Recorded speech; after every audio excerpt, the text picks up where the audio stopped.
isotropic probe. And so if you have an isotropic probe where the probe itself ensures that your feature is interacted with in all possible orientations, then you don't need to prove that your objects are isotropic or that your feature is isotropic. Okay.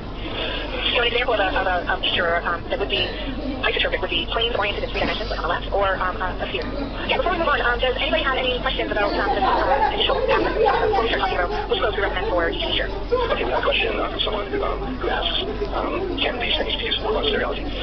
So we are actually going to each feature a number, length, surface, and volume and go through them one by one.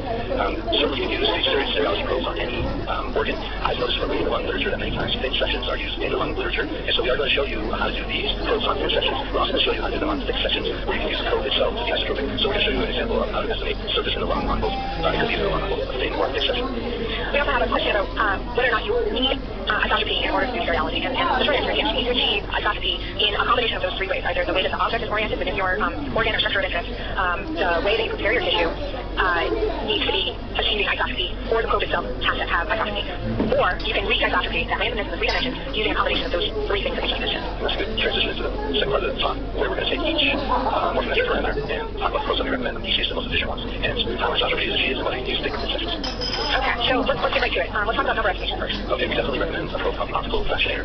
This probe, when you're estimating number of particles, for instance, there's a picture of 36 cells inside of a volume, inside of a stack that's about 40 microns thick. You can see that this is a 3-dimensional volume and you have particles in there. We need to use thick sections of like 15 to 20 microns thick. You can focus up and down through the ceiling. And one of the rules of the optical fractionator is to find a unique point on the cell. In this case, we're using the top of the cell. So I'm not going through all the rules of the optical fractionator. We can help you with that. We have another webinar about that. But what I'm pointing out is that in order to focus up and down through many focal planes and find the top of the cell, there's an example of putting a red dot on the top of the cell in the C-plane. You can use thick sections. But notice that if we rotate this block of tissue, and now instead of focusing through the C-plane, we're focusing through the X-plane, so that what was the top of the cell is now the side of the cell, which is still indicated by the red dots. We focus up and down, and we look for the top of cells, but on a different orientation. We're focusing up and down through the X-axis.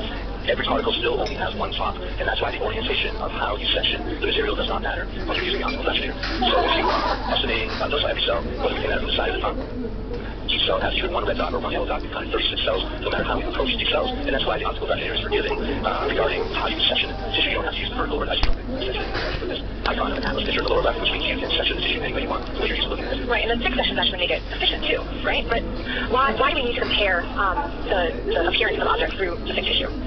Well, the reason you want to use thick tissue and not thin tissue is so that you can have many optical planes and find the tops of more than one particle as you focus up and down. So you think the tops are really important, right? And that's because of this. Profiles are only 5, right? That's right. If you're trying to do this at lower power, and you just look at the profiles of these particles, the number of profiles would not relate in any easy way to the number of cells. So rather than counting cell pieces, we look for the leading edge, which we can call the top of the cell. And every cell will only have one top, whereas every cell will have more than one cell piece if you're counting pieces of cells. Right, so from a single image plane, you can't come up with an accurate count of the number of objects. You cannot. You need at least 2 image planes, and it's more efficient to do this in thick tissue and focus down through those image planes. But if you can't, focus on thin tissue. So if you have thin tissue, we recommend a probe called the physical fractionator. And in this case, it's not sufficient that you have thin sections, you also need to have pairs of thin sections. They can be compared in any orientation because the probe itself provides the isotropy, and the number is the output that you get out of this probe. So we're still looking for the leading edge of the cell, so we're doing 2 physical sections. We look at the first physical section. If the profile is there, but not in the second physical section, we know we found the top of the cell. Every cell has only one top and one overlap cells, but we want to stress this is way easier to do in a thin section optically than it is to get 2 thin sections of like 50, something like 3 to 5 microns thick, rather than a thick section which is 20 to 40 microns thick. Right, so any image analysis program would have to be able to find the top of the object in order to provide an unbiased answer to the number. And that's easier to do thick sections optically than it is to do thin sections physically. What if you're working on a petri dish, for instance? In that case, you can use the fractionator technique. So in this way, you would do SRS sampling of a monolayer. This is going to be pretty familiar to use cell culture because it's very similar to how you would actually count the number of cells you're going to plate for your phase density using a cytometer. In this case, you're going to use the fractionator technique, so your isotropy is provided via the probe and your output is going to be done. Okay, so let's summarize estimating number with stereological probes.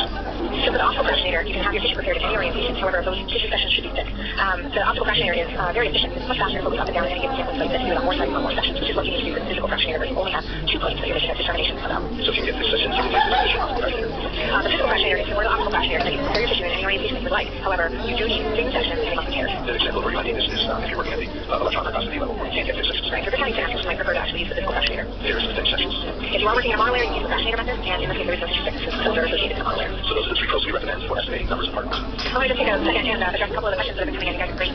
We have a question about lung stereology. Quite a few people who are interested in lung doing that list. So when you have the situation that Ali is mentioning, where they have lung biopsies that are about 2 milliliters to 2 microns, and we use it for our samples. The answer is absolutely. When you have a biopsy, you have that opportunity to create isotropic sections very straightforward. You already have a piece of your tissue. And so in that case, you can achieve isotropy, sampling isotropy pretty easily by just isotropically testing your biopsy sample. Of course, you wouldn't need the isotropy for estimating number, but you'll keep in mind when you look at a biopsy that you are only finding out about what's going on in the biopsy, and it's not necessarily representative of the whole organ.